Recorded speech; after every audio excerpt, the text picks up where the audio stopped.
Okay, tonight I want to talk about three things: data and beer and something called enterprise architecture.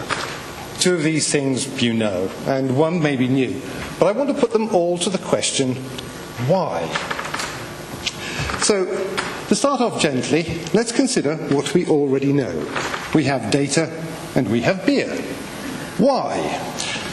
Why is a difficult question because it's subjective. What we're really asking is, what is the value of something? What do we get out of it? Let's do the easy part first. Since we are at a beer-sponsored event, I expect we all agree on the essentials. Beer is tasty and refreshing and possesses the magical quality of being even better when it's free. Thank you, Australia. Beer isn't really a question. It's more of a statement. But data, why data? That's a proper question. Data may have aesthetic qualities, in a moment, and others, but its fundamental value is existential usefulness. To see this properly, we need to put it in a specific context, which I've chosen to be life and the enterprise as seen through the lens of enterprise architecture. And what's that, I hear you ask? Enterprise architecture is defined by analogy with ordinary architecture, which employs knowledge of form, function, and materials to develop physical structures for particular purposes. EA employs knowledge of people, processes, and systems, and how they work together to develop better organizations as their objectives change. EA looks at everything in an organization in order to understand how it works, so that safe, efficient, and effective routes to the future can be mapped and safely adapted in response to changing circumstances. EA can be thought of as endowing the organization with intelligence. But data, existentially useful, really? Yes, data really is a matter of life and death. But to see why, we need to look at it from some non-technical viewpoints with regard to data exploitation. Our journey begins in Asgard, home of the Scandinavian gods, with Odin's ravens. Odin had two ravens, Hugin, thought, and Munin, memory, which he sent out to gather information. Knowing that thought and memory are fundamental to human intelligence, he was always worried they might not come back. Their significance for us is how thought turns memory's data into useful information. So, let me introduce you to Buffy. Buffy is the process loop we follow when we seek to achieve goals. And whether we do it consciously or unconsciously, success depends on how well we anticipate the future based on our experience of the past. Conscious achievement is good management. Unconscious achievement is true agility or skill. Once you recognize the idea, you can present it more formally but less memorably like this. What this says to business is that good models deliver reliable growth and profit, reducing risk and increasing efficiency. Like survival training, they make you fitter.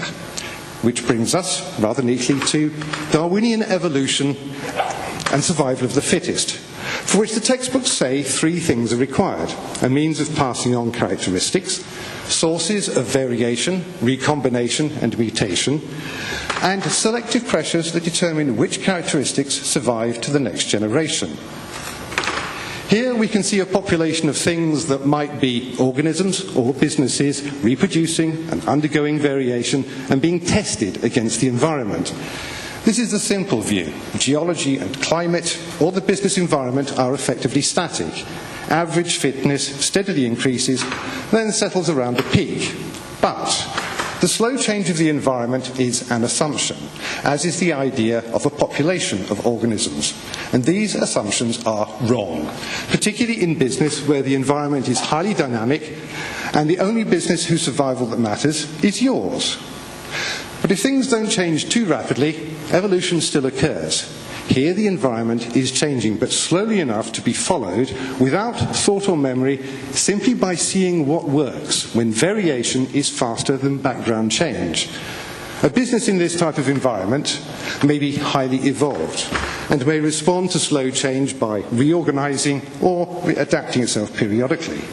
But being highly evolved just means being well adapted to a particular environment. And that's okay if it doesn't change too quickly or it's too small. and really bad if it is, if you can't see what's coming.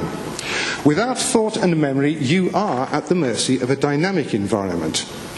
And the competition, for whom you need Sun Tzu, whose advice applies to us individually and to everyone in an organisation from the bottom to the top. If you want to win, you need to calculate.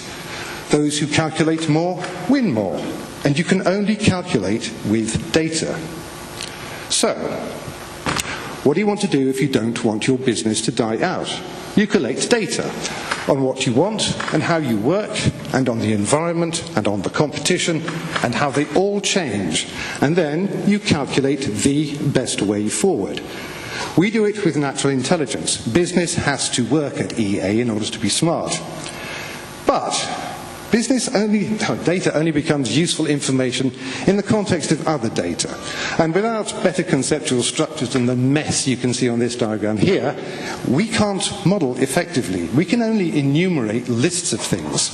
This is why, unfortunately, EA often sucks.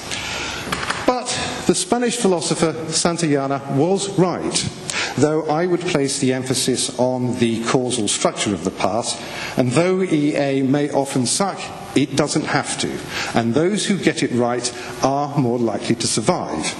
The key is better information from better data organised according to better concepts. An English poet famously said, "A little learning is dangerous," but he meant that we need more data, not less.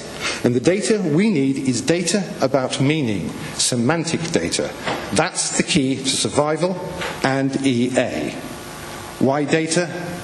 Because used intelligently, data defeats Darwin. That's why we're the fittest.